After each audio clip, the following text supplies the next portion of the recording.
श्रीमंत मागे वळू नका. शास्त्री बुवा, कोणत्या वेळी कोणती आठवण द्यावी याचं भान राहिलं नाही. जना आटके पार तलवार गाजवली, उदगीरच्या लढाईत निजामाला नामोहरम केला. तो पेशव्यांचा राघोबरारी तुमच्या नको त्या आठवणीनं कातर बनवला. माझ्या बोलण्यानं नव्हे, त्यांच्या करणीने. मी फक्त त्याची आठवण करून दिली. त्याविना काही नडलं होतं? मांडवात गेलं तर अक्षता टाकायच्या असतात, भविष्य वर्तवायचं नसतं. एवढं बी कळू नये तुम्हाला. अशराफ मुलावर तलवारीचे घाव ज्यांनी टाकले, त्यांच्यावर शुभाशीर्वादांची अक्षता टाकणारा मी भिक्षुक नव्हे. चढत्या पारीला मुजरा करणाऱ्यांनी ते खुशाल करावं. खबरदार शास्त्री बुवा, आमच्या इब्रतीवर आणि पेशव्यांच्या मसनदीच्या वारसावर बेगुमान आरोप करणारी ती बेलगामची भावरा.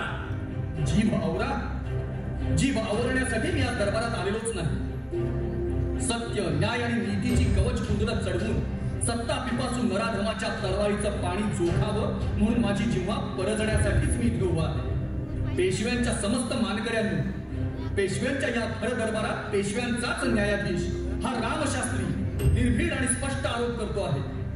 पेशव्यांच्या मसनदीवर हक्क सांगणारे रघुनाथराव बल्लाळ यांनी गादीच्या लोभानं प्रत्यक्ष आपल्या पुतण्याची हत्या केलेली आहे. श्रीमंत नारायणराव पेशव्यांचे खुनी आहेत ते. खोटं, साफ खोटं. मी खून केला नाही.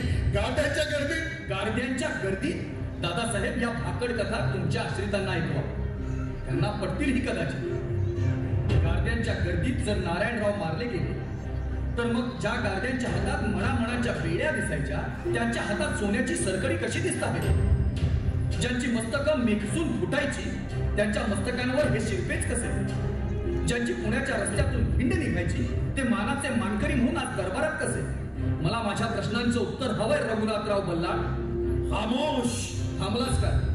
असे हिंमत तर उपस्थित रवा, म्हणजे या दरबारी मानकऱ्यांना त्यावरचे नारायणरावांच्या रक्ताचे डाग तरी दिसतील.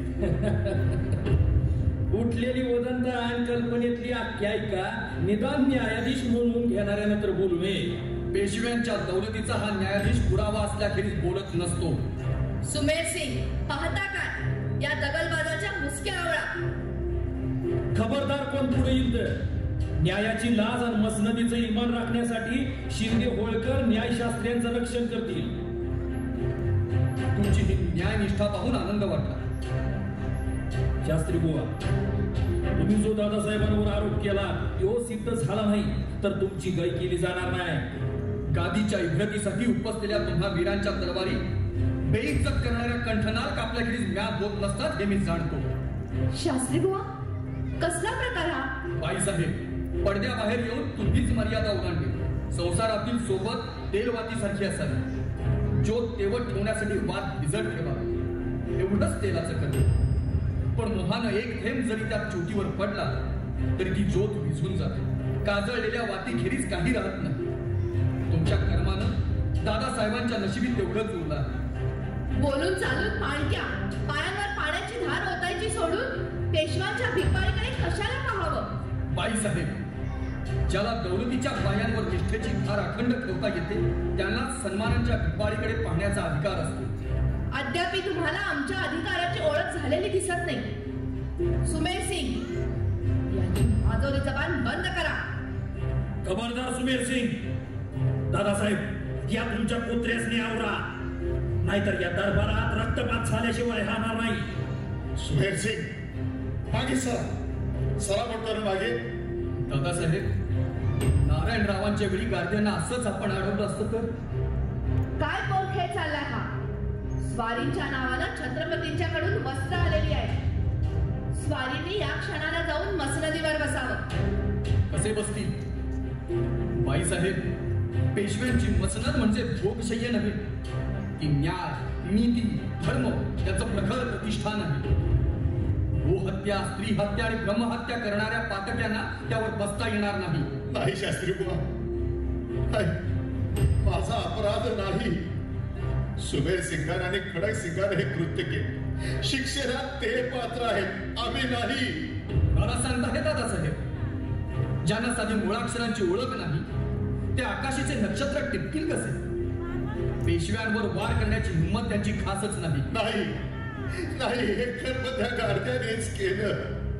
ते दोषी आहेत, हवं तर त्यांना शिक्षा करा.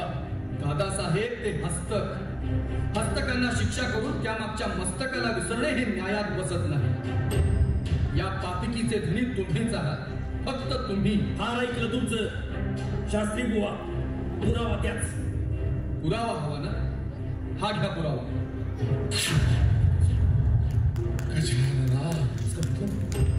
हाच तो पुरावा.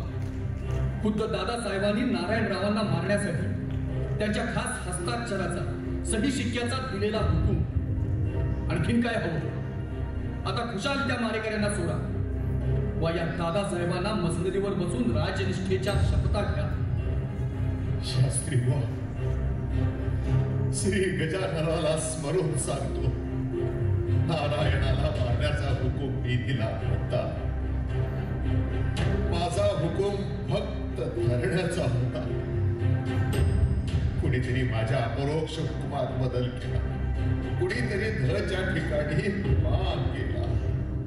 कुणीतरी म्हणजे कोणी? म्हणजे सांगा दादासाहेब, असे गप्प का? कुणी केला होता धचा मान? मला नाव सांगता येणार नाही, पण असा बदल झाला हे सत्य. ठीक आहे, वादासाठी क्षणभर मान्य करू की तुमच्या अपरोक्ष तुमच्या हुकुमात हा बदल झाला. पण खून तर तुमच्या अपरोक्ष झाला नाही, तुमच्या समक्ष झाला. हे माझ्याजवळ तुम्हीच कबूल केलेलं आहे. हुकूम देणारे तुम्ही. तुमच्या मनात फक्त धरावे असं होतं तर डोळ्या देखात मारू कसं दिलं?